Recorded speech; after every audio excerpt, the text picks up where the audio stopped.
Salut tout le monde, c'est Baptiste, j'espère que vous allez très très bien. Si vous ne me connaissez pas, je suis un web designer et un consultant en référencement spécialisé dans WordPress. Et aujourd'hui, on va regarder comment trier les pages d'un site WordPress.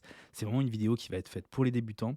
Alors, il y a plusieurs façons de trier les pages d'un site, hein. D'abord, il y a une façon qui est native dans WordPress, on n'a pas besoin de plugin ou quoi. Le problème, c'est qu'elle est vite peu pratique. Donc, il y a aussi une autre façon qui est avec l'utilisation d'un plugin. On va regarder les deux façons aujourd'hui et je vais vous montrer un petit peu, je vais vous expliquer comment le faire et aussi quand est-ce qu'il faudrait utiliser l'un ou l'autre. Ok, donc on se retrouve sur mon site de démonstration et là vous voyez que j'ai la liste des pages qui est ici. Et en fait, si je veux aller changer l'ordre, en fait, il me suffit d'aller sur modifier rapide, la modification rapide ici. Et ici, vous voyez qu'il y a une option ordre en fait. Alors là, sur ce site-là, tous les trucs ont été mis à zéro en fait. Donc ils ont tous le même ordre. Mais en fait, ça va se classer comme ça, par ordre croissant ici. Du coup, là, ce que je pourrais faire, c'est tout remettre avec 1, 2, 3, 4, 5, 6, 7, 8, 9, 10 en fonction de ce que je veux. En tout cas, enlever tous les zéros, d'accord. Et une autre option, le problème, c'est que si je fais ça, par exemple, là, si je prends cette page-là, stackable, et que je la mets en ordre 1 en me disant, bah tiens, ça va être celle qui se met en haut.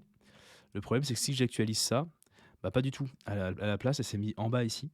Parce que du coup, toutes les pages là ici, elles sont à 0, ordre 0. Et celui-là, il est à 1. Donc forcément, 0, c'est un 1, c'est après 0, donc ça se met là. Donc ce que je pourrais faire pour truander le système, c'est de mettre une valeur négative ici, -1. Et du coup, ça va me la mettre en haut. Voilà, stackable est en haut maintenant. Et donc, si je voulais, je pourrais continuer comme ça en disant, bah voilà, la page que je veux vraiment encore plus en haut que ça, ce serait peut-être les tarifs. Et du coup, là, je mettrais un -2. Et ça me permettrait comme ça d'avoir un d'avoir un ordre comme ça qui me forcerait pas à me retaper tous les zéros et à les remettre en 1, 2, 3, 4, 5, 6, 7, 8, 9, 10.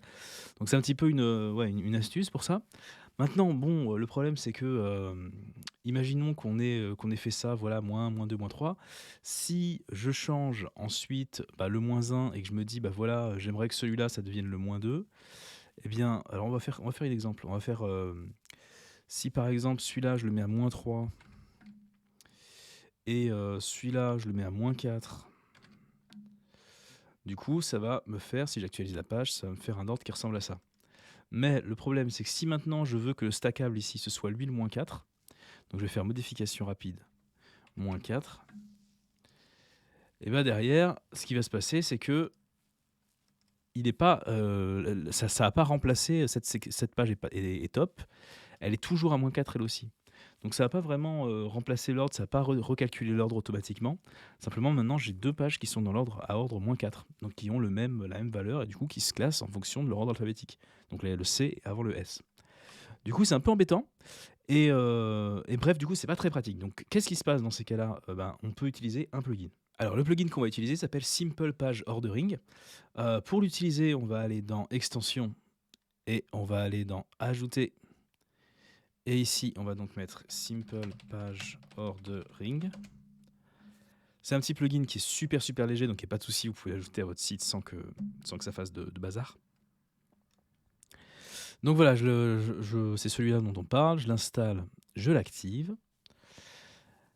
Et maintenant que ça c'est fait, on va pouvoir retourner sur les pages et vous allez voir que maintenant, si je passe sur une page là, vous voyez que j'ai mon curseur c'est devenu une petite croix pour m'indiquer que je peux drag and dropper tout ce truc là.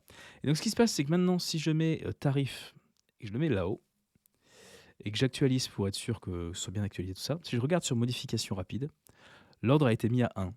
Et ensuite, modification rapide, l'ordre ici est à 2. Et ensuite, 3. Et ensuite, 4. Et en fait, ce qui se passe, c'est que ce plugin, non seulement il nous permet d'avoir une interface plus simple à utiliser là, que d'aller manuellement mettre le chiffre, mais en plus, il va recalculer. Donc là, celui-là, on a vu qu'il était à 4. Hein, About, il était à 4. Donc maintenant, si je le mets à 1, et bien normalement, tarif, il va devenir 2, etc. Donc si je prends About, je le mets là-haut, et que je fais modification rapide, voilà, c'est à 1. Tarif, c'est devenu 2, etc., etc. Donc ça a décalé tous les trucs. Donc voilà, et ce qui est intéressant aussi avec ce plugin, c'est qu'on peut juste, si par exemple vous avez juste besoin de structurer votre site pour les pages principales, eh bien vous pouvez juste l'activer, et ensuite si vous le désactivez, si vous allez donc dans Extensions, et que donc vous faites votre réglage machin truc, vous pouvez le désactiver si vous êtes un petit peu comme moi, et que vous êtes un petit peu à cheval sur les performances, tout ça. Bien que moi j'ai pas vu de différence de performance avec ce plugin, hein. Eh bien, maintenant, il est désactivé et ici, vous voyez que l'ordre reste le même, tout simplement parce que ça a changé les valeurs d'ordre ici.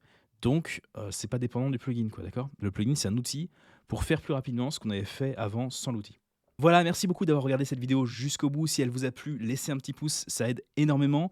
Pensez aussi à regarder en description, j'ai plein de liens vers des plugins qui sont intéressants. Et je propose aussi un e-book gratuit qui s'appelle 77 ressources WordPress incontournables et qui présente en fait plein d'outils, plein de sites, plein de trucs comme ça, plein de plugins que j'utilise au quotidien et que j'aime beaucoup. Donc voilà, je pense que ça peut être utile pour si vous avez un site WordPress et que vous voulez un petit peu l'améliorer. Si vous avez besoin de mon aide, bah, vous pouvez poser vos questions en commentaire déjà pour commencer.